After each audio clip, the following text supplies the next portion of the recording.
O Diyos, Ama ng lahat ng kasiyahan, lahat ng kapayapaan at kabutihan para sa iyong mga anak. Humihingi po kami sa iyo ng awa. Humihingi kami sa iyo ng kalakasan. Humihingi kami sa iyo ng pasensya. Humihingi kami sa iyo, Panginoon, ng pagtitimpi. Sapagkat tinawag mo kami, hindi para gumanti ng masama sa masama, kung hindi para maging liwanag ng sanlibutan. Panginoon Diyos, sa gabing ito, ay bigyan mo pa kami ng mapayapang pag-iisip at panatag na puso sa pakikinig namin ng iyong salita, sapagkat ikaw ang aming Panginoon. Kami ay sa iyo, samantalang ang sanlibutan ay nakahilig sa kadiliman at sa palakad ng Espiritong gumagawa sa lahat ng mga anak ng pagsuway.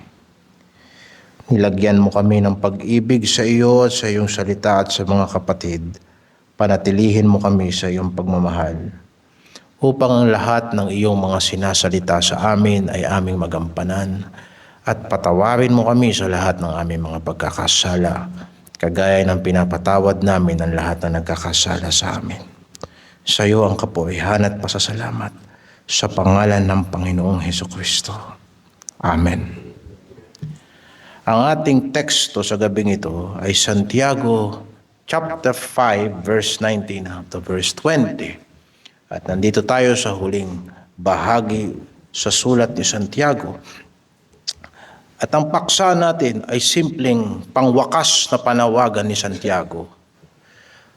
Ang pagpapanumbalik ng mga kapatid na nalilihis sa katotohanan. Babasahin natin. Mga kapatid ko, kung ang sino man sa inyo ay nalilihis sa katotohanan at siya'y papagbaliking loob ng sino man, ay alamin nito na ang nagpapabalik loob ng isang makasalanan mula sa kamalian ng lakad niya ay magliligtas ng isang kaluluwa sa kamatayan at magtatakip ng karamihang kasalanan. Pagpalain ng Panginoon ang pagkabasa ng kanyang banal na salita. Layunin ng sulat ni Santiago na hamunin ng mga Kristiyano na nagsipangalat na mamuhay ng may kagalakan at katapatan sa gitna ng mga pagsubok. Sa pamamagitan na ipinaliwanag niya sa kanila ang karunungan at layunin ng Diyos kung bakit niya pinahihintulutan ang mga ito. Ngunit hindi lamang ito tungkol sa pagtitiis sa pagsubok. Hinahamon din ni Santiago ang mga Kristiyano na ipakita ang tunay at tapat na pananampalataya sa pamamagitan ng pagsunod sa Diyos sa kabila ng impluwensya ng sanlibutan, ng sariling laman at ni Satanas. Mula sa unang kabanata hanggang sa huling talata, paulit-ulit tayong ibinalik ni Santiago sa isang mahalagang katotohanan na ang tunay na pananampalataya ay nakikita sa isang buhay na pagpapasakop sa Diyos. Sa chapter 1, ipinakilala sa atin ni Santiago bilang alipin ng Diyos at ng Panginoong Hesukristo. Bilang lingkod ng Diyos, isinulat niya ang mga salitang ito upang palakasin ang iglesia sa panahon ng pagsubok. Itinuro niya na ang pagsubok sa pananampalataya ay hindi walang kabuluhan. Ang pagsubok ay ginagamit ng Diyos upang patunayan at patibayin ang ating pananampalataya. Ngunit ipinakita rin ni Santiago na ang pagsubok ay maaaring maging pagkakataon ng pagtukso. Sa gitna ng kahirapan, maaaring maakit tayo ng ating sariling laman na lumayo sa kalooban ng Diyos. Kaya ang panahon ng pagsubok ay hindi lamang panahon upang magtiis. Ito rin ay panahon upang siyasatin ang ating pananampalataya at magsikap na lalong makilala ang Diyos bilang mabuti at tapat nating Ama. Sa kabanata 2, sa chapter 2, ipinakita sa atin ang mga katangian ng pananampalatayang tunay. Ang tunay na pananampalataya ay hindi nagtatangi ng tao. Ito ay nagpapasakop sa pagkapanginoon ni Hesukristo at gumagawa sa pamamagitan ng pag-ibig. Hindi tayo dapat masiyahan sa panlabas lamang na pagpapakita ng relihiyon. Ang pananampalatayang tunay ay buhay, maawain, makatarungan at mapagmahal. Sa chapter 3, itinuro sa atin kung anong uri ng mga tao ang dapat magturo at manguna sa iglesia. At lalong-lalo na kung ang iglesia ay dumadaan sa pagsubok, ang pagtuturo, pagsasalita at pagpapahayag ng karunungan ay mahalagang kaloob para sa ikatitibay ng iglesia. Ngunit, ang taong nagtuturo ay may malaking pananagutan sa kanyang salita at sa kanyang pamumuhay. Hindi pinatitibay ng iglesia ni Kristo ang mga taong mahusay lamang magsalita tungkol kay Kristo, kundi ang mga tao, ang kanilang buhay ay nasa ilalim ng paghahari ni Kristo. Kaya kung nais ng sino man na maging kasangkapan ng Diyos para sa ikalalakas na iglesia, hindi siya dapat magmadali ng posisyon. Kailangan ang kanyang pananalita ay kontrolado ng karunungan mula sa langit at ang kanyang buhay ay nagpapasakop sa paghahari ni Kristo. Sa chapter 4, ipinangaral sa atin ang pangangailangang magpasakop sa Diyos. Sa panahon ng pagsubok, lalong lumalakas ang tukso na gawin ang ating sariling kalooban kaysa magpasakop sa mga layunin ng Diyos. Kaya tinawag tayo ni Santiago na lumapit sa Diyos at labanan ng diablo, linisin ang ating mga kamay at magpakumbaba sa harapan ng Panginoon.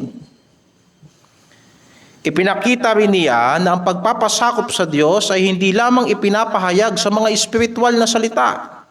Ang pagpapasakop sa Diyos ay nakikita sa bawat bahagi ng ating buhay, lalo na sa ating mga plano, sa ating mga mithiin, at pagpapasya tungkol sa hinaharap. Hindi tayo tunay na nagpapasakop sa Diyos kung nakakalimutan natin na ang ating buhay ay parang singaw lamang. At kung nagmamampuri tayo sa ating mga plano at kung alam natin kung anong mabuti pero hindi naman natin ginagawa. Sa chapter 5, itinuro sa atin ang pagtitiis sa panahon ng pagsubok. Inilarawan ni Santiago ang mga pagdurusa ng mga unang Kristiyano at nakikita rin natin ito, ang mga kalagayan natin ay hindi naiiba sa mga dinaranas na iglesia sa ating panahon. Ang pagtitiis ay hindi lamang paghihintay na matapos ang problema. Mayroon itong dalawang mahalagang bahagi. Una, ito ay pagtitimpi sa kasamaan. Ang pagtanggi na mag-isip, magsalita o gumawa ng masama laban sa mga taong nagiging dahilan ng ating pagtitiis. Pangalawa, ang pagtitiis ay pananatili sa paggawa ng kalooban ng Diyos sa kabila ng mga paghihirap na ating hinaharap.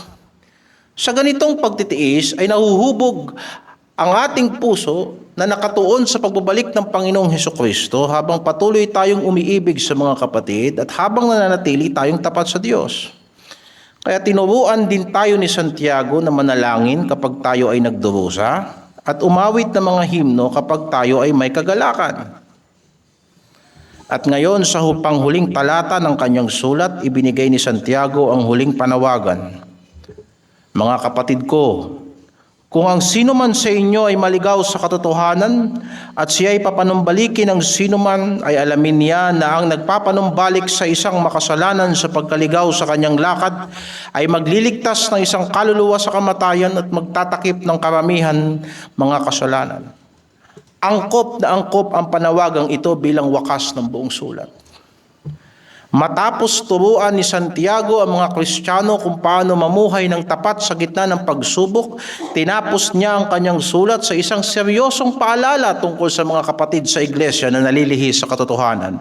Ang bahaging ito ay bibigyan natin ng dalawang atensyon. Una, ang pagkilala ng pagkalihis sa katotohanan. Ang pagkakilala ng pagkalihis sa katotohanan at pangalawa, ang pagpapanumbalik sa mga nalihis sa katotohanan. Sa gabing ito, bibigyan natin ng diin ang pagkilala sa pagkalihis sa katotohanan. Sa pagkakasulat ni Santiago sa chapter 5 verse 19, sinabi niya, mga kapatid ko, kung ang sino man sa inyo ay maligaw sa katotohanan. Ipinahihiwatig nitong binasa natin na inaasahan ni Santiago na ang mga kapatid sa iglesia ay may sapat na pagkaunawa sa katotohanan upang makilala kapag ang isang kapatid ay nagsisimulang lumihis dito.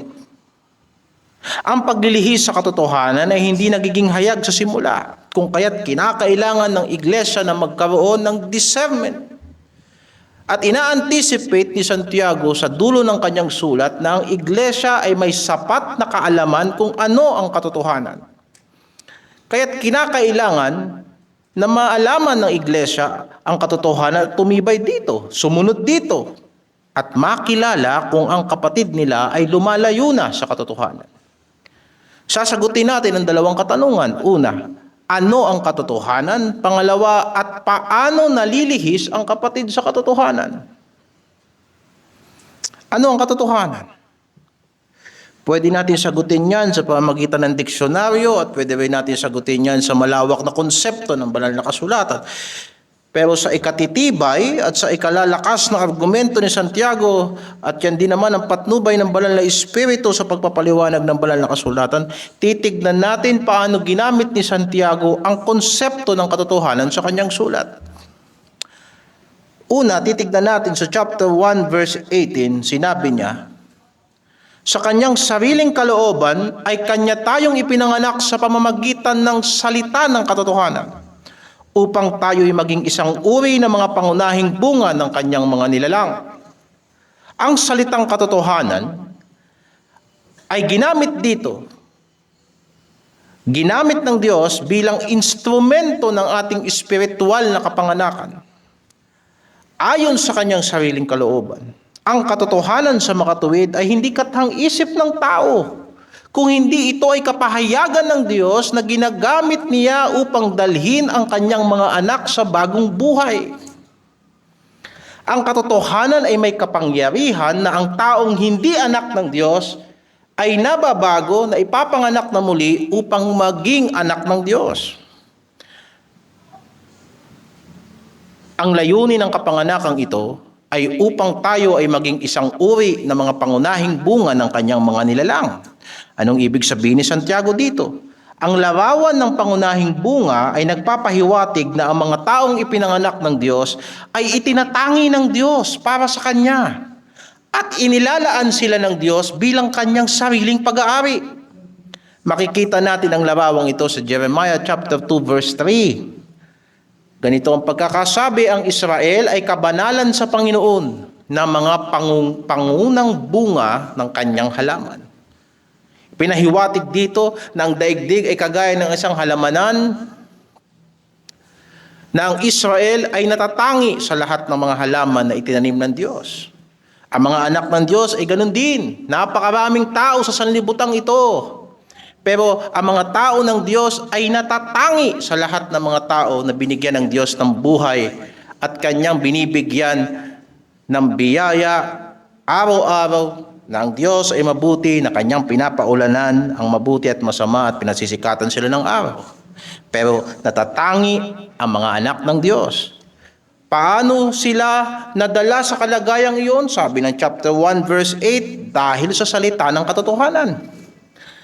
Kaya sa 1:18 makikita natin na ang katotohanan ay kaugnay ng pinagmulan ng ating bagong buhay bilang mga anak ng Diyos. Saan nang galing ang bagong buhay? Sa salita ng katotohanan. Tayo ay ipinanganak sa pamamagitan ng salita ng katotohanan. Pangalawa, ginamit ni Santiago ang salitang katotohanan sa 3:14. Kung kayo'y mayroong mapapait na paninibugho at pagkakampi-kampi sa inyong puso, ay huwag ninyong ipagmapuri at huwag magsinungaling laban sa katotohanan. Sa bahaging ito, hinamon ni Santiago ang mga nagpapakilalang may karunungan. Kung tinignan mo yung konteksto sa verse 13, may mga Kristiyanong nagdudunong-dunungan sa kanilang sarili, nagpapakilala silang may karunungan at kaalaman. Hinahamon sila ni Santiago na patunayan ito sa pamamagitan ng kanilang pamumuhay. Ang tunay na karunungan ay hindi lamang nasusukat sa dami ng nalalaman o galing magsalita. Ito ay nakikita sa paraan ng pamumuhay. Ang mapapait na paninibugho at ang pagkakampi-kampi ay hindi bunga ng karunungan mula sa Diyos. Sa halip, ang mga ito ay nagpapakita ng karunungang makalupa at makalaman. Kaya sinabi ni Santiago na huwag nilang ipagmapuri ang gayong kalagayan at huwag silang magsinungaling laban sa katotohanan. Bakit? Sapagkat hindi maaaring sabihin ng isang tao na siya'y may karunungan mula sa Diyos habang ang kanyang buhay ay patuloy na nagpapakita ng inggit, gulo, pakikipag-away, puot, at marami pang mga bagay na hindi iyan ang pagkakagawa sa iyo ng Diyos sa iyong pagiging bagong nilalang. Sa 3:17, ipinakita ni Santiago kung ano ang katangian ng karunungang mula sa langit. Ngunit ang karunungang mula sa itaas ay una-unay malinis, saka mapayapa, banayad, madaling pakiusapan, puspos ng kaawaan at ng mabubuting bunga, walang pagkakampi-kampi at walang pagpapaimbabaw. Sa makatuwid, sa konsepto ng pagkakasulat ni Santiago, ang katotohanan ay hindi lamang isang bagay na ating ipinapahayag sa ating labi. Ang katotohanan ay dapat makita sa ating buhay. Kung ang ating ipinapahayag na pananampalataya ay salungat sa buhay o sa bunga ng ating pamumuhay, tayo ay hindi lamang nagkakamali sa pag-unawa. Maaari nating magsinungaling laban sa katotohanan. Makikita mo yung ugnayan ng chapter 1 verse 18 at saka chapter 3 verse 14. Ang salita ng katotohanan ang ginamit ng Diyos upang tayo ay maipanganak sa bagong buhay. At ang katotohanan ding ito ay dapat makita na bunga sa ating pamumuhay. Kaya nang dumating tayo sa chapter 5 verse 19, sinabi ni Santiago tungkol sa isang nalilihis sa katotohanan. Ang tinutukoy niya ay hindi basta taong basta nagkamali lang sa isang maliit na bagay. Ang tinutukoy ni Santiago sa chapter 5 verse 19 ay isang taong kabilang sa komunidad ng iglesia at tinatawag na kapatid, ngunit naliligaw sa katotohanang dapat sana na ipinamumuhay niya kasi anak siya ng Diyos. Umaalis siya doon sa katotohanan na dapat ang ipinamumuhay niya sa buhay niya hindi karunungan galing sa sanlibutan, kung hindi karunungan na galing sa langit. Ito ang dahilan kung bakit mula pa sa unang kabanata ay paulit-ulit na tinatawag ni Santiago ang kanyang mga mambabasa na huwag kayong maging tagapakinig lang ng salita, kundi maging isabuhay ninyo ito. Tignan mo doon sa chapter 1 verse 18, sinabing ipinanganak tayo sa salita ng katotohanan. Anong sabi sa verse 19? Nalalaman ninyo ito, minamahal kong mga kapatid, ngunit magmaliksi ang bawat tao sa pakikinig, magmakupad sa pananalita at magmakupad sa pagkagalit. Verse 21, tanggapin ninyo na may kaamuan ang salitang itinanim na makapagliligtas ng inyong mga kaluluwa. Verse 22, datapwat maging mga tagatupad kayo ng salita at huwag tagapakinig lamang. Kaya't ang unang kailangan upang makilala ang isang kapatid na nalilihis sa katotohanan ay ang mismong pagkakilala natin sa katotohanan. Ano ba ang katotohanan na nilalakaran natin sa ating pananampalataya? Ito ba'y doktrina na nag-iiba lang sa atin o nagdi-differentiate sa atin sa maraming nagkalat na sekta? O ito yung katotohanan na Diyos mismo, ang Diyos ng katotohanan, at wala nang ibang katotohanan maliban sa katotohanan ipinahayag ng Diyos sa banal na kasulatan. At ang Espiritu ng Diyos ay walang iba maliban sa Espiritu ng katotohanan. At siya ngayon ay nilalakaran natin sa pamamagitan ng kanyang salita, ang salita ng katotohanan. Kung hindi natin alam kung ano ang katotohanan ng Diyos, hindi natin makikilala ang paglihis dito. Ganyan ang dahilan kung bakit napakalala ng kompromiso ng mga Kristiyano sa panahong ito. Sa pagpapalagay nila na marunong sila sa banal na kasulatan, pero titignan mo yung runong nila at ang kanilang paglakad hindi parehas. Hindi lahat ng mabuting gawa ay paglilingkod sa Diyos. Sapagkat kahit ang dyablo ay nagpapanggap na anghel ng liwanag. Pero kung yang mabuting gawa mo ay nag-aalis sa iyo sa pagsunod sa katotohanan na ipinahayag sa salita ng Diyos, nalilihis ka sa katotohanan. Bumalik ka sa doktrina ng banal na kasulatan, maging black and white tayo at alamin mo kung anong katotohanan na sinasabi ni Kristo. Yan ang sinasabi ni Santiago. Bakit tayo kailangan makinig sa salita ng Diyos? Sapagkat yan ang inaasahan ng Diyos na isagawa natin. Bakit dapat nating isagawa ang salitang napapakinggan natin? Sapagkat yan ang inaasahan ng Diyos na maging buhay natin. At dyan tayo pagpapalain ng Diyos. At dyan papakinggan ng Diyos ang ating mga pananalangin. At kung hindi natin mauunawaan kung paano dapat mamuhay ang isang taong ipinanganak sa pamamagitan ng salita ng katotohanan, hindi rin nating madaling makikilala kapag ang buhay ng isang kapatid ay nagsisimula ng lumayo sa kanyang pananampalataya. Dahan-dahang makikita mo na ang kanyang paglakad ay hindi bastang tuwirang tatalikod dyan sa pananampalataya. Magsisimula yan sa katotohanan na itinatanggi niya sa kanyang pag-iisip, yung katotohanan na itinatanggi niya sa kanyang konsyensya, yung katotohanan na kanyang tinatakpan ang kanyang pakikinig, yung katotohanan, maliliit na katotohanan na hindi niya sinusunod hanggang isang araw kagaya siya ni Lot na tumingin sa labas ng Sodoma at Gomora. Nung una siya ay nasa labas lamang, nung sumunod siya ay nasa pintuan, at nang sa sumunod siya ay nasa loob na ng Sodoma at Gomora. Ngayon, pangalawang tanong, paano nalilihis ang kapatid sa katotohanan? Paano nalilihis ang kapatid sa katotohanan? Sa chapter 5 verse 19 na teksto natin sa gabing ito, ang salitang nalihis sa talata ay salin mula sa Griyegong, ibig sabihin planao, na nangangahulugang ilayo sa tamang landas, iligaw, dayain, mahiwalay sa tamang landas.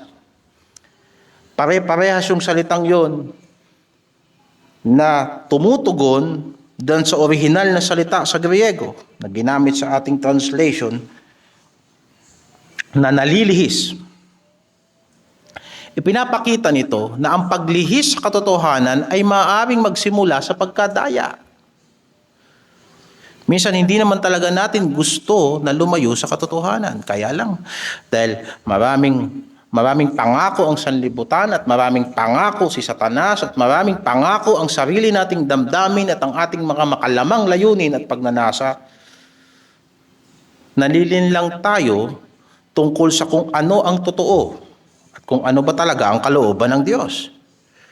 Napakasimple lang ng patalastas sa sanlibutan. Pag masarap sa pakiramdam, totoo. Kapag hindi masarap sa pakiramdam, huwag mong gawin. Isipin mo kung ganyan ang slogan ng pagsunod kay Kristo. Sinong susunod kay Kristo? Samantalang ang daan ni Kristo ay makipot na daan. Makipot na landas. Sino ang lilimot ng kanyang sarili at sino magpapasa ng krus? Kung kaya't minsan dinadaya ng tao ang kanyang sarili kapag napapangunahan siya, na iniisip niya na ang kanyang kaisipan at ang kanyang damdamin ay yan na talaga ang katotohanan na kailangan niyang sundan o kailangan niyang tugunan. So sa Santiago chapter 1 verse 16, ginamit ni Santiago ang parehang salita nang sabihin niyang huwag kayong padaya, mga minamahal kong kapatid. Pareha siya ng Griegong salita sa 5:19.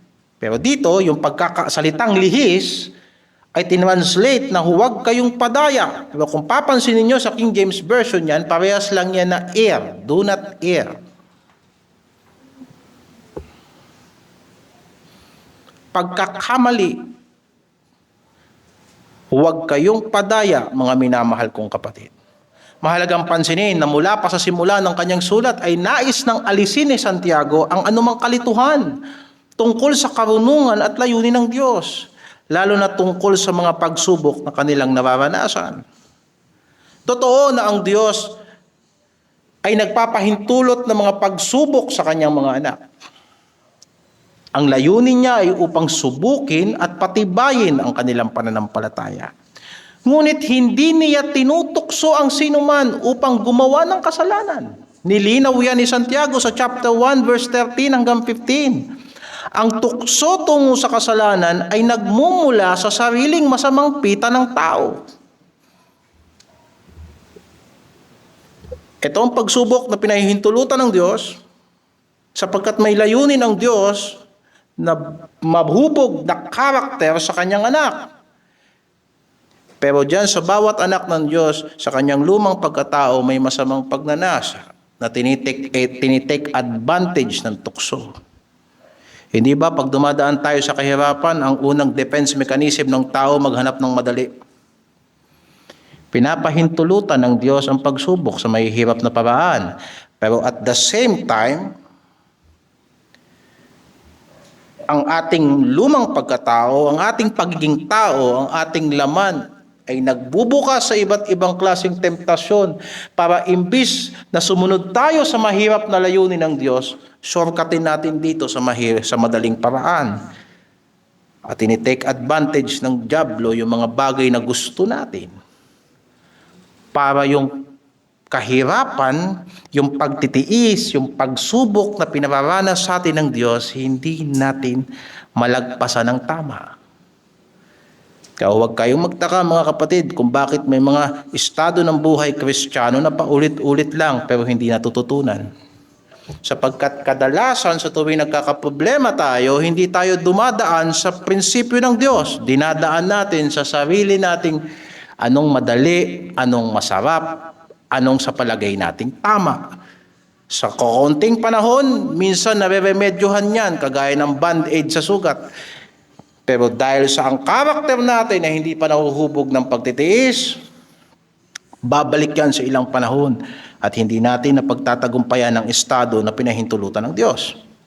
Dumarating yun na sa bawat pagsubok, tinitake advantage ni Satanas ang pagsubok para tayo'y tuksuhin. Kaya nga, sinabi ni Santiago sa chapter 1 verse 17, dapat maintindihan ng Kristiyano na bawat mabuting kaloob at bawat sakdal na kaloob ay pawang buhat sa itaas na bumababa sa Ama ng mga ilaw na walang pagbabago ni kahit anino man ng pag-iba. Kahit pabago-bago ang panahon at pabago-bago ang sitwasyon, ang Diyos na tumawag sa atin ay hindi nagbabago. Sa makatuwid, ang Kristiyano ay dapat magkaroon ng matibay na pagtitiwala sa kabutihan at katapatan ng Diyos. Ang mga pagsubok na ipinahihintulutan niya ay hindi patunay na siya ay masama o laban sa atin. Yan ang sinasabi ng temptasyon. Kunin mo to kasi ang Diyos hindi yan ibibigay sa iyo, pero ako ibibigay ko sa iyo yan. Naalala ninyo yung encounter ng ating Panginoong Jesucristo at ng dyablo sa disyerto. Sa halip, sa kanyang mabuting layunin, ginagamit niya ang lahat ng dumaraan sa buhay natin para yung pananampalataya natin ay maging malakas. Ang Diyos ay Ama ng mga ilaw. At sa Kanya ay walang pagbabago o kahit anuman ay anino ng pag-iiba. Siya ay hindi mapanlinlang, hindi madaya ang Diyos. Dahil sa totoo lang, kahit kailan, hindi siya nangako sa atin na ang pagsunod kay Kristo magiging madali. Pero Kanyang ipinangako sa atin na hindi niya tayo pababayaan, hindi niya tayo iiwanan. Siya ay hindi nagbago sa Kanyang katangian. Hindi siya nagbago sa Kanyang kabutihan, hindi siya nagbago sa Kanyang mga pangako. Ang Diyos ay pinagmumulan pa rin at pamantayan kung ano ang totoo. Kaya't ang bawat kasinungalingan na naglalayo sa atin sa Diyos ay pandaraya. Kahit paminsan ito ay nasa forma ng material na pagpapala, kung ang mga bagay na yan ay naggumagawa at nagbibigay sa iyo ng oportunidad na huwag mong sundin ang kautusan ng Diyos, yan ay pandaraya ng dyablo. At totoo lang, kung tayo pinagpala ng Diyos, walang ibang purpose yan kung hindi mapaglingkuran natin ng Diyos. Ang dyablo ay hindi laging nag-aalok ng kasinungalingan na madaling makilala. Kung mga hold-upper at mga kidnapper ng mga bata ay nakamaskot ng nakakatakot, wala silang makikidnap na bata. Walang nagsisinungaling na hindi ka panipaniwala. Kahit ang scammer ay luma na yung kanilang mga estilo, magtataka ka bakit may nai-scam pa rin. Sapagkat lahat ng kasinungalingan ay merong baluktot na katotohanan na mukhang tama. Hindi na ito usapin kung anong tama at mali. Ito ay usapin ng tama at mukhang tama. Yung kalooban ng Diyos at saka mukhang kalooban ng Diyos. Kung kaya't napaka-importante sa atin ang salita ng katotohanan. Hindi basta implikasyon dapat, kung hindi kung ano ba talaga ang itinuturo nito. Kaya, ang tukso ng dyablo ay kadalasang pagbaluktot ng katotohanan upang paniwalain tayo na ang kasalanan ay mabuti. Hindi to kasalanan, mapapabuti ka naman eh. Hindi to kasalanan, makakatulong ka naman sa iba eh. Hindi to kasalanan, makakatulong ka sa gawain ng Diyos. Hindi to kasalanan, gagaan ang buhay mo. At maraming Kristiyano, hindi nila nakikita na sa estilo ng dyablo, sinisira ng dyablo ang pamilya nila, sinisira ng dyablo ang kanilang iglesia, sinisira ng dyablo yung kanilang pagkatao, yung kanilang identity kay Kristo. Naakala nila ang pagiging Kristiyano ay pagsusuot ng maskara pagkalinggo. Iba ang mukhang hinaharap mo sa sanlibutan at iba ang mukhang hinaharap mo sa iglesia. Hindi ganun ang katotohanan. Ipinanganak tayo sa salita ng katotohanan para mamuhay at lumakad sa katotohanan.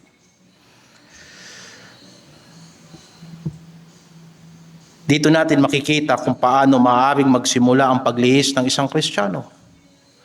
Kapag pinaniwalaan niya ang kasinungalingan kaysa sa katotohanan ng Diyos. At dahil ang salita ng katotohanan ang ginamit ng Diyos upang tayo ay ipanganak sa bagong buhay, binasa natin kanina sa 1:18, ang katotohanan ito ay dapat namang makita sa bunga ng ating pamumuhay. Binasa natin sa 1:22 na dapat maging mga tagatupad kayo ng salita at huwag tagapakinig lamang na inyong dinadaya ang inyong sarili.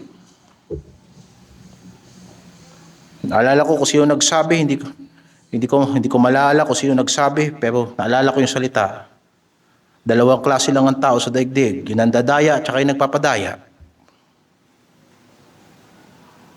Sabihin na natin na dinaya ka ng dyablo, pero hindi ka dadayain ng dyablo kung hindi ka magpapadaya sa kanya. Naalala ko rito sa 1:22. Bakit tayo nalilihi sa katotohanan? Because dinadaya natin ang sarili natin. Napakalinaw ng salita ng Diyos na napakinggan mo. Napakalinaw ng binasa mo sa Biblia, pero hindi mo gagawin. At sasabihin mo, malilihis ka sa katotohanan. Nalilihis ka sa katotohanan sapagkat nililihis mo ang sarili mo nang narinig mo ang salita ng katotohanan, pero hindi mo ipinamumuhay. At kung makikita mo ang kapatiran mo na kinig ng salita ng Diyos, pero hindi niya ipinamumuhay yung kanyang napapakinggan, siya ay nasa unang hakbang sa pagkakalihis sa katotohanan.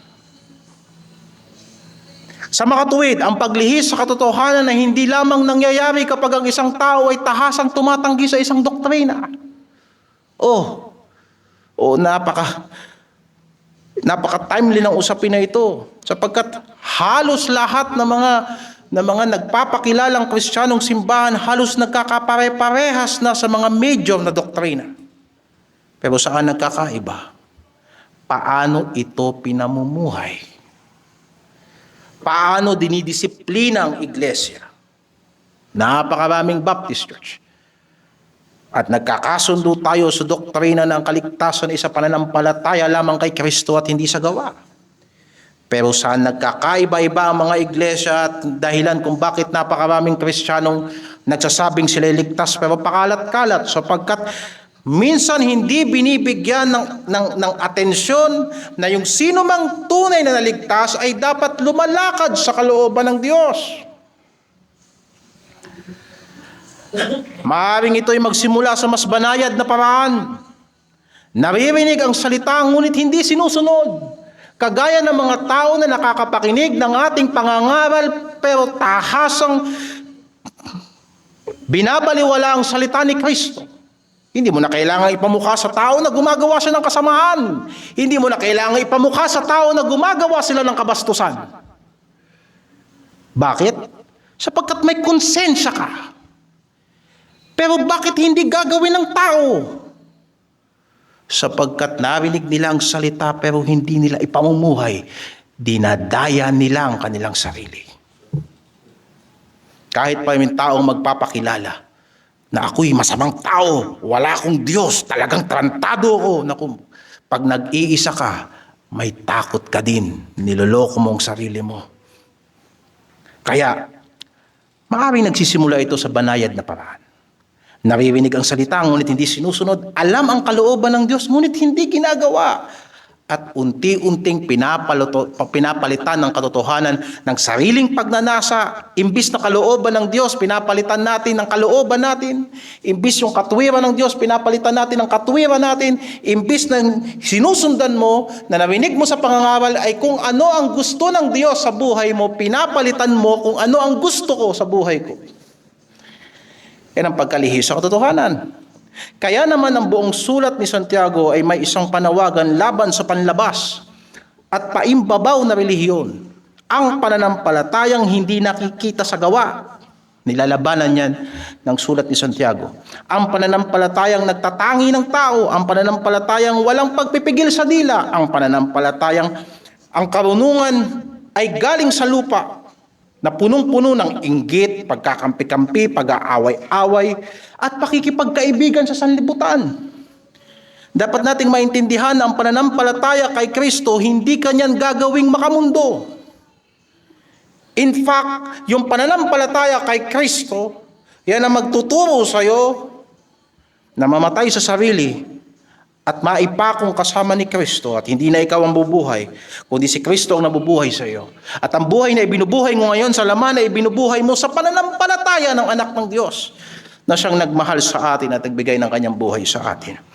Walang sino mang nagtuturo ng tapat na relihiyon. Natuturuan ka na pagkatapos mo na marinig ang salita ng Diyos, babalik ka lang sa dati mong buhay, mamumuhay ka gaya ng walang Diyos. Walang ganyang klaseng pananampalataya.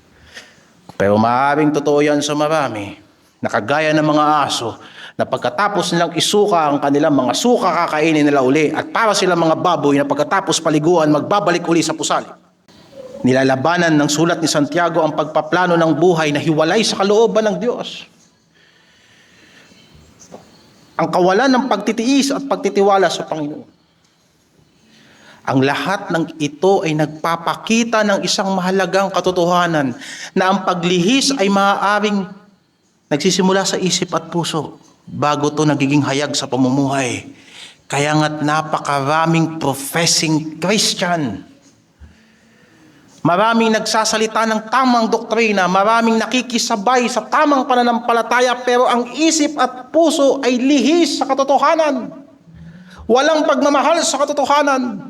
Walang pagnanasang mamuhay sa katotohanan. Ang konsyensya hayagang nagsisinungaling. Kaya mga kapatid, ito ay unang punto pa lang namang ng 5:19. Kaya bilang pansamantalang panawagan, sa pangwakas na panawagan, pansamantala, sapagkat hindi pa tapos itong pangangaral na ito, itutuloy natin sa susunod na Miyerkules ang pangangaral na ito. Sa pagpapatuloy natin, bibigyan naman natin ng pansin ang ikalawang punto, ang pagpapanumbalik sa mga nalihis sa katotohanan. Ngayon, binigyan sa atin ano ang itsura ng taong lumilihis sa katotohanan. Sa ngayon, nais kong iwan sa atin ang isang mahalagang katotohanan. Sinabi ng Panginoong Jesus, "Ako ang daan at ang katotohanan at ang buhay. At sino man na hindi makakaparoon sa Ama kung hindi sa pamagitan ko." Sabi ni Jesus Christ, John 14 verse 6. Si Kristo mismo ang katotohanan. Siya ang tanging daan patungo sa Ama at siya ang pinagmumula ng tunay na buhay. Walang sino mang magsasabi na siya'y nasa Diyos at makadiyos, hiwalay sa katotohanan na ipinangaral ni Kristo. At ang katotohanan niya na hindi nag-iisa, sapagkat nang sinabi ni Kristo na siya ay katotohanan, sinasabi niya na rin na siya ang buhay. Hiwalay sa buhay. At hindi basta buhay na buhay, kundi pamumuhay. Hiwalay sa pamumuhay ni Kristo. Sa buhay ni Kristo. Ang landas patungo sa Diyos. Wala makakarating sa Ama. At hindi niya basta sinabi na siya ay katotohanan. Sinabi niya rin na siya ang daan. Ang mga magnanakaw ay dumadaan sa ibang daan. Pero si Jesucristo ang pintuan ng mga tupa. Kaya't kung dadaan ka sa katotohanan ni Kristo, Dadaan ka sa kanyang doktrina, dadaan ka sa kanyang aral, dadaan ka sa kanyang pagtuturo, dadaan ka sa kanyang espiritu, sapagkat lahat ng tinawag ni Kristo na sumunod sa kanya ay binabago niya at pinuporma niya upang maging totoo sa atin na tayo ay maging instrumento ng pagpapanumbalik ng tao na napalayo sa Diyos. At hindi lang ganoon, kundi yung mga taong wala pa kay Kristo ay makaminig ng ebanghelyo sa pamamagitan ng ating patotoo. Si Jesucristo ay nag-alay ng kanyang banal na buhay. Inihandog niya para sa ating mga kasalanan. At sa pamamagitan ng kanyang dugo ay binuksan niya para sa atin ang isang daang bago at buhay na patungo sa Diyos. Ngunit hindi lamang tayo inilapit ni Kristo sa Diyos upang pagkatapos ay pabayaan tayong lumakad na mag-isa. Sino ang makakadaan sa dinaanan ni Kristo? At sinong tao na ipinaglihi sa pagsisinungaling at napapalibutan ng kasinungalingan araw-araw, na pinapalibutan ng fake news, black propaganda, na kahit ang mga tao kitang-kita na ang ebidensya, meron pa ring konsensya at kapal na mukha na haharap sa kamera na magsisinungaling. Sino ang makakapamuhay niyan? Ang kadakilaan ng biyaya ng Diyos ay hindi siya nagligtas ng mabuting tao at pagkatapos dinala niya sa langit. Ang kadakilaan ng biyaya ng Diyos ay ito, nagligtas siya ng makasalanan. At pagkatapos, hindi niya kagad kinuha sa isang makasalanang daigdig, kundi iingatan niya sa kabila na ang daigdig ay masama. Hanggang sa isang araw, babalik si Kristo. At kukunin niya yan sa kabanalan. Hindi tayo lumalakad ng mag-isa. Ang kanyang layunin ay tayo ay manatili sa kanya at ang katotohanan niya magpapabanal sa atin. At inyong malalaman ang katotohanan at ang katotohanan niya magpapalaya sa inyo. Kaya nang siya'y nanalangin, sa John chapter 17 verse 16 to 19, mababasa natin, nang nanalangin si Kristo para sa kanyang mga alagad, sinabi niya, hindi sila taga-sanlibutan. Nagaya ko naman na hindi taga-sanlibutan. Pakabanalin mo sila sa katotohanan. Ang katotohanan ay hindi magpapakabanal sa mga taong nasa sanlibutan kung hindi titisod yan sa kanila. Yang katotohanang nagliligtas ay katotohanang naglalayo kay Kristo ng mga taong wala sa Diyos. Sapagkat hindi sila makikinig. Sinabi ng Panginoon, sinasalita ko sa inyong katotohanan pero ayaw ninyo ko sampalatayanan sapagkat hindi ko kayo mga tupa. John chapter 10. John 8:44, kapag nagsasalita ng kasinungalingan si Satanas, gustong-gusto ninyo. Pero pag nagsasalita ako ng katotohanan, ayaw niyong makinig sapagkat mga anak kayo ng dyablo. Yung katotohanan na tumitisod sa sanlibutan sapagkat ang salita ng Diyos ay kontra sa salita ng sanlibutan. Ang kaisipan ng Diyos ay kontra sa kaisipan ng tao. Ang katotohanang yang nagtumitisod sa sanlibutan ay katotohanang nagpapabanal sa mga anak ng Diyos. Sapagkat sinabi niya, hindi sila taga-sanlibutan. Naggaya ko naman, gaya ni Kristo na hindi taga-sanlibutan.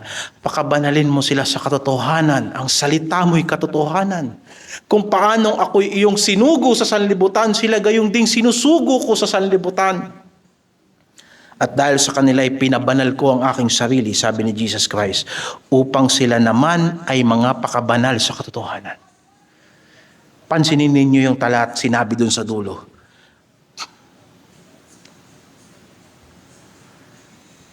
Dahil sa kanila'y pinabanal ko ang aking sarili, sabi ni Jesus Christ, upang sila naman ay magpakabanal sa katotohanan. Ang pananatili sa katotohanan ay hindi hiwalay sa kabanalan ni Kristo. Yun ang dahilan kung bakit nang tinukso ng dyablo si Kristo hindi bumigay para tayo na mga makasalanan sa kanyang tagumpay, tayo ay pabanalin niya sa katotohanan. Kaya kung sasabihin natin na posible ang Kristiyanong nagpapatuloy sa kasalanan, ay para mong sinabi na si Kristo ay ministro ng kasalanan. Bakit? Yun nga ang dahilan kung bakit si Jesucristo sumunod. Yun ang dahilan kung bakit si Jesucristo hindi bumigay sa tukso ng sanlibutan. Yun ang dahilan kung bakit hindi sinunod ni Kristo yung gusto niya bilang tao na maalis sa kanya ang sorrow. Kung hindi, sinabi niya, hindi ang kalooban ko, kung hindi ang kalooban mo. Yun ang dahilan kung bakit sinunod ni Kristo ang kautusan ng Diyos. Para yung katotohanan na ipinapangaral niya umipekto sa buhay natin. Kaya kung sasabihin ng sino mang nagpapakilalang Kristiyano na walang epekto sa kanyang katotohanan, para mong sinabi na si Jesucristo ay hindi naging tunay na banal. Subalit kung si Jesucristo ay naging tunay na banal, sapagkat siya ay banal at banal ang Diyos. At sa kanyang biyaya tayo inilapit sa Diyos. Ang kanyang dugo ang siyang naglinis ng ating mga kasalanan. At yung dahilan kung bakit meron tayong pag-ibig at pakikisama sa isa't isa. Na hindi natin makukuha at ibibigay sa sanlibutang ito.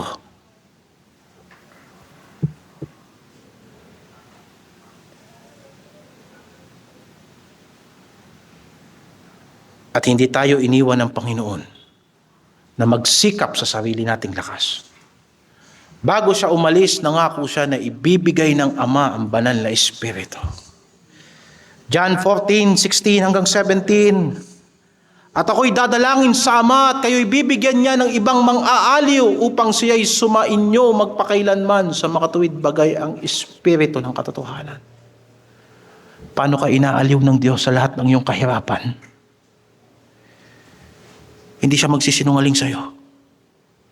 Hindi kanya paaasahin sa mga madaling pangako na kagaya ng pagpapaasa ng mga tao sa sanlibutan na kahit paulit-ulit kayong binibigo, pinapaniwalaan nyo pa rin. Ang mang-aaliw ay inaaliw tayo sa pamamagitan ng pagsasabi niya ng totoo. Sapagat ang mang-aaliw ay Espiritu ng katotohanan.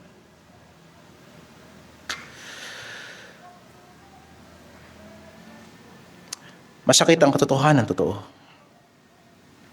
Pero kagaya ng mga proseso ng mga doktor sa ospital, ang salita ng Diyos ay parang tabak na humihiwa sa ating puso. Pero ang pagkatapos niya, nagkakaroon tayo ng kapayapaan sa Diyos. Doon tayo nagkakaroon ng kaaliwan. Saan? Nang matuto tayong magtiis sa salitang napapakinggan natin. Mahirap makinig sa salita ng Panginoon. Totoo lang. Mahirap magbigay ng mahabang atensyon. Kaya nga sa panahong ito, ang pangangaral, paigsi ng paigsi. Pababaw ng pababaw. Pati Biblia, pababaw ng pababaw. Ang salin, Taglish na rin. Millennial na rin ang mga Bible ngayon. Bakit? Sapagkat hindi na ang katotohanan ng Diyos ang nagdidikta kung paano dapat ang tao lumalakad. Binabaluktot na yan ng sanlibutan. Kung anong gusto ng tao, yun ang ibigay natin. Kaya't kahit minsan hindi sila nasasatisfied sa salita ni Kristo, kailangan pa rin nila ang sanlibutan para magkaroon sila ng kaaliwan at hindi sapat ang banal na Espiritu. Bakit? Hindi nila tinatanggap ang katotohanan. Hindi ba sapat ang mga pangako ng Diyos? Na kailangan mong pumili ng sarili mong landas. Magre-rebelde ka pa sa Diyos para matugunan mo ang mga problema mo, para lumago ka sa pananampalataya. Hindi ka ba nagtitiwala sa Kanya? Paano ka magkakaroon ng kaaliwan? Walang kaaliwan, hiwalay sa pagharap sa katotohanan. Sapagkat kung walang katotohanan, walang kalayaan. Ngayon, kung nasaan ang Espiritu ng Diyos, nandoon ang kalayaan. At inyong malalaman ang katotohanan magpapalaya sa inyo. Kaya ang Kristiyano ay hindi iniwan na nag-iisa sa gitna ng pagsubok. Sa panahon ng tukso, lagi nating sinasabi, ang panahon ng pagsubok ay hindi panahon ng kayabangan. Kaya tayo sinusubok upang sa ganon, yung itinuro sa atin ay ating gawin. Hindi ba pagkatapos ng pagtuturo may exam? Wala kang ibang isasagot sa exam maliban sa itinuro sa iyo. Ito ang problema natin. Nakikinig tayo ng salita ng Diyos, pero pag sinusubok kayo, yung salita ng Diyos na pinakinggan nyo, hindi yun ang ginagawa natin. Paano tayo matututo? Tumatagal tayo sa kahirapan, pero hindi tayo lumalago. Kaya mga kapatid, ang katotohanan sa panahon ng pagsubok ay kagaya ng saklay kapag tayo ay pilay. Kagaya ng caregiver kapag kabaldado ang ating katawan. Sapagkat yan ay banal na espiritu. Ang katotohanan ng Diyos. Ang presensya ni Kristo. Sa panahon ng tukso, hindi yan panahon para makipagmatatagan ka. Panahon yan para bumalik ka sa Panginoon. Panahon yan para magtiwala ka sa lakas ng Panginoon. Hindi ba't paulit-ulit na sinasabi na mahirap talunin ang tukso sapagkat lahat ng tukso gusto natin. Lahat ng tukso ay nakaprogram sa pangangailangan ng ating pisikal na katawan.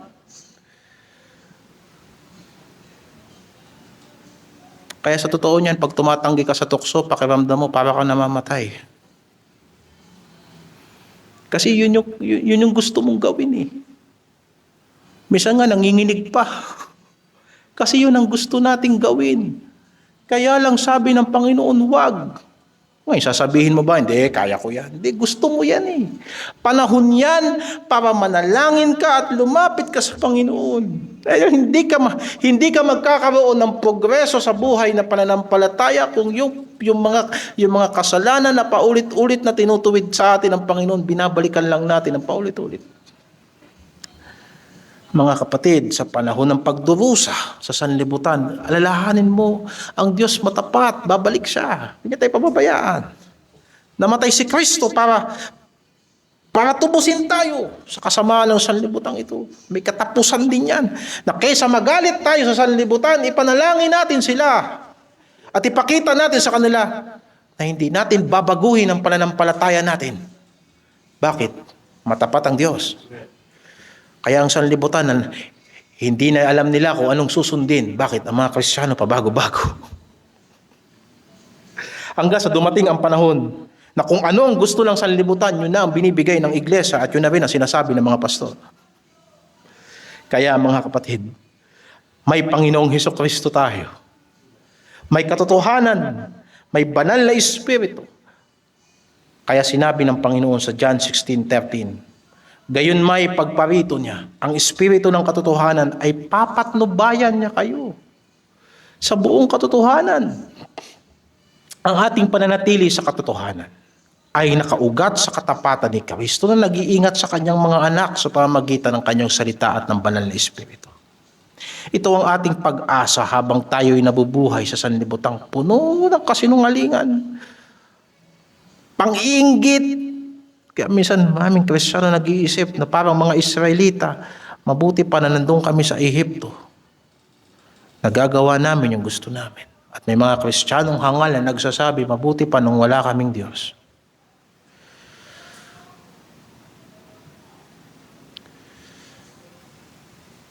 Hindi tayo iniwan ng Panginoon upang hanapin ang katotohanan sa sarili nating karunungan. Hindi lang tayo binigyan ng Biblia, binigyan tayo ng pastor, binigyan tayo ng iglesia. Na sinabi ni Juan, ikinagagalak ko sa aking puso na makita ko ang aking mga anak na lumalakad sa katotohanan. Siya mismo, si Kristo, ang nagbigay ng kanyang salita. Kaya mga kapatid, manatili tayo sa katotohanan. Umibig ng walang pagpapaimbabaw. Maglingkod sa Diyos ng walang pagkukunwari. At basahin nating mabuti kung anong sinasabi ng Panginoon. Pakinggan nating mabuti kung anong instruction ng Diyos at yung gawin natin. At kung may kapatid na nagsisimulang lumihis dito, hindi natin siya dapat pabayaan. Sapagkat ang susunod na tanong ay hindi lamang kung paano natin makikilala ang naliligaw, at ito'y susunod na Miyerkules. Kung hindi paano natin siya sa biyaya ng Diyos at sa pag-ibig ni Kristo, papanumbalikin natin ang kapatid na nalilihi sa katotohanan. At ipagpapatuloy natin ito sa susunod na Miyerkules. Pagpalain kayo ng Panginoon. Manalangin tayo. Salamat, O Diyos, sa iyong kabutihan. Gaya ng nasusulat, ang Diyos ay matapat. Kahit sa maraming pagkakataon, hindi kami matapat. At kami pinaglihi sa kasalanan. Nananalaytay sa aming pagkatao. Ang tao na ipinanganak sa isang makasalanang sanlibutan. Subalit ipinanganak mo kami sa Espiritu sa pamagitan ng salita ng katotohanan. Tulungan mo kami kung paano mo kami ipinanganak, ay ganun kami mamuhay. Kung paano namin tinanggap si Kristo na Panginoon, ganun kami lalakad sa Kanya. Kung paano namin narinig at naunawaan at sinang-ayunan ang iyong mga banal na salita, yun ang aming gampanan. Iligtas mo kami sa pandawaya namin sa aming sarili. Iligtas mo kami sa pandawaya ng sanlibutan. Iligtas mo kami. Niligtas mo kami at hindi mo namin kami hahayaan na madaya sa kasinungalingan ni Satanas sapagkat kami ay sa iyo. Minsan mo na kaming pinalaya at nagtitiwala kami na iingatan mo kami hanggang katapusan. Ama, pinabanal ni Kristo ang kanyang sarili upang kami ay pabanalin ng katotohanan. Dahil dito, ang kanyang sakripisyo ay may epekto sa aming buhay. Umaasa kami, Panginoon, na yung ginawa ni Kristo sa krus ang dahilan kung bakit ang mga salitang aming napakinggan at tinanggap ay hindi babalik sa iyo na walang kabuluhan o hindi kikilos sa aming puso. Sapagkat malalaman namin ang katotohanan. Ang katotohanan ang nagpalaya sa amin. Alisin mo ang mga natitirang Diyos-Diyosan sa aming mga pagkatao.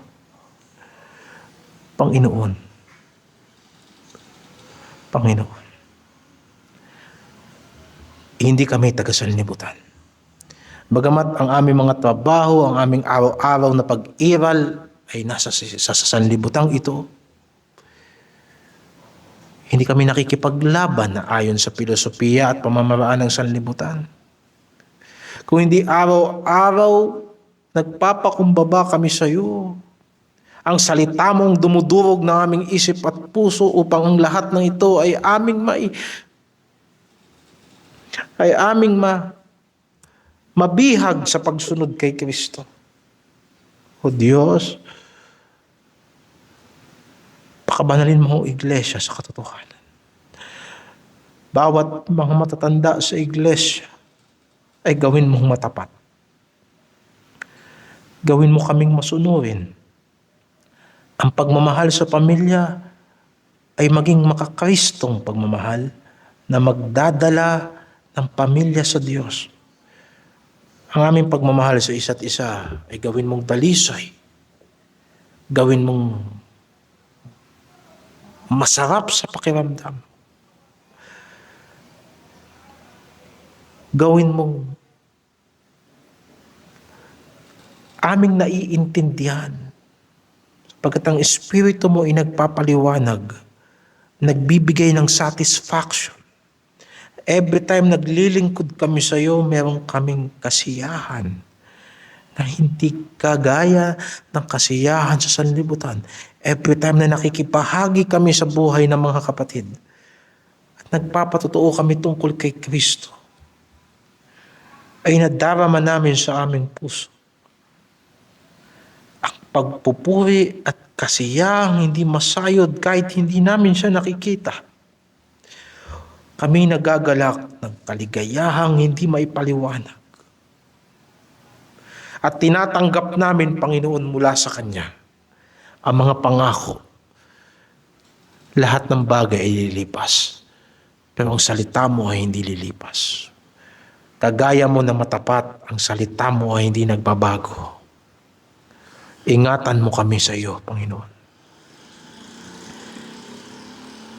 Panginoon. Tulungan mo ang pangangaral sa gabing ito na aming napakinggan ay magpabago ng aming isip at puso. Nawa ang aming ipinapapatotoo at ipinakitang pagtitimpi, pinakitang hinahon ng pag-iisip ay maging inspirasyon ng lakas ng kalooban na walang anumang bagay ang makapagpapapigil sa iyong banal na espiritu. Kaya gamitin mo kami. Yamang ikaw ay mabiyaya at mahabagin at ikaw ang tumawag sa amin. Tulungan mo kami, Panginoon. At salamat sa aming pananambahan at sa aming pansamantalang paghiwa-hiwalay ay amin pong tanggapin nawa ang bawat pangako ng Panginoon. Hanggang sa susunod na Miyerkules, sa aming pagtatapos ng pangangaral sa Santiago. At gabayan mo kami sa susunod na epistle na aming pagbubulay-bulayan tuwing midweek service sa pangalan ng Panginoong Hesus. Amen.